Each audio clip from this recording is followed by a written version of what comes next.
اپنے سارے بیٹوں سے کہہ دیا تھا کہ اب یہودیوں کی ساری دشمنی کا نشانہ میرا پوتا ہوگا، تم لوگ گھر کے کسی کام سے اس کو باہر نہ بھیجنا۔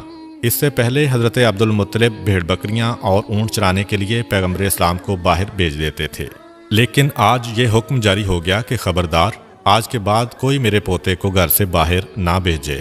یہی وجہ ہے کہ اس واقعے کے 1 سال بعد جب حضرت عبد المطلب کا آخری وقت قریب آیا تو اپنے سارے بیٹوں کو بلایا اور نصیحت کی کہ میں اس دنیا سے جا رہا ہوں، اپنے بارے میں مجھے کچھ نہیں کہنا ہے، میری ساری نصیحت میرے پوتے کے بارے میں ہے کہ اپنی جانیں دے کر بھی اس کی حفاظت کرنا۔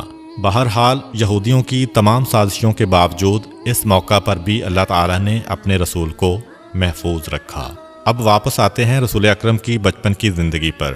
مورخین اسلام میں اس مسئلے میں اختلاف ہے کہ پیغمبر اسلام کی ولادت کے بعد ابتدائی دنوں میں پیغمبر اسلام کو دودھ کس نے پلایا۔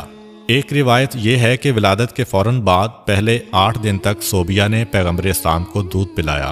یہ صوبیہ پیغمبر اسلام کے ایک چچا ابو لہب کی کنیز تھی۔ روایت میں ہے کہ ابو لہب نے فقط اس خوشی میں کہ اس کنیز نے اس کے بھتیجے کو دودھ پلایا تھا آزاد کر دیا تھا۔ جس وقت پیغمبر اسلام کی ولادت ہوئی اس وقت ابو لہب آپ کی مخالفت میں نہیں تھا، کیونکہ اس وقت اس کی شادی نہیں ہوئی تھی۔ بعد میں پیغمبر اسلام کی مخالفت کرنے کا ایک سبب اس کی بیوی بھی تھی۔ خاندان بنو امیہ میں شادی کے بعد ابو لہب اپنے خاندان کو چھوڑ کر اپنے سسرال کے ساتھ مل گیا تھا۔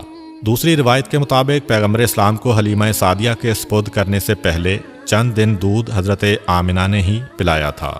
اس کے بعد پیغمبر کو بی بی حلیمہ سعدیہ کے سپرد کر دیا گیا، جنہوں نے شرعی حکم کے مطابق 2 سال تک پیغمبر اسلام کو دودھ پلایا۔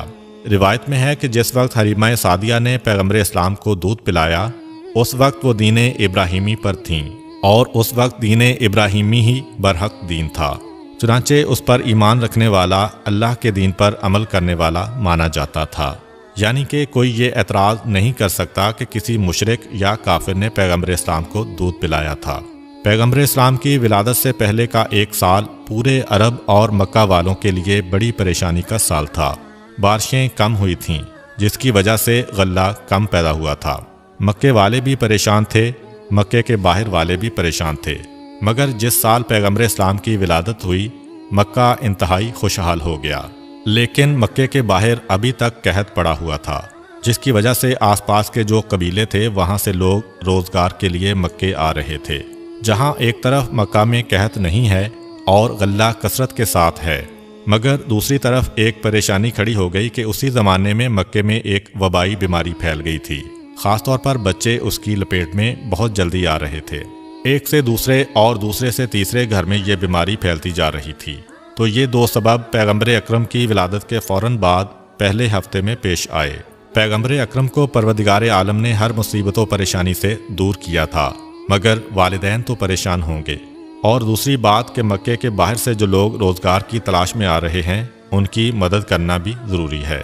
اور تیسری بات، جیسا کہ پہلے ذکر ہوا ہے کہ یہودی جاسوس یہ دیکھنے کے لیے کہ آخری رسول پیدا ہوا ہے کہ نہیں مسلسل مکے آ رہے ہیں۔ ان حالات میں اب جتنا جلد پیغمبر اسلام کو مکے سے منتقل کیا جائے اتنا ہی ظاہری اعتبار سے رسول کی حفاظت کے لیے بہتر ہے۔ اگرچہ اللہ تعالیٰ ظاہر رکھ کر بھی پیغمبر کی حفاظت کر سکتا تھا، لیکن غیبت میں لے جانے میں بھی اللہ کی مصلحت ہے۔ 7ویں دن پیغمبر اسلام کا عقیقہ ہوتا ہے۔ عقیقے والے دن صبح کے وقت جناب آمنہ اپنے بستر پر لیٹی ہوتی ہیں کہ یکایک ایک بشارت ہوتی ہے۔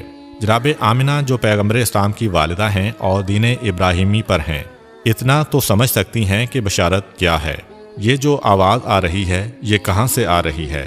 بہرحال انہیں یہ بشارت ہوتی ہے کہ اپنے بچے کو اس عورت کے حوالے کرنا جس کا نام حلیمہ سعدیہ ہے۔ عقیقے کے اگلے دن یعنی ولادت کے 8ویں دن پیغمبر اسلام کو مکے سے منتقل کرنا ہے۔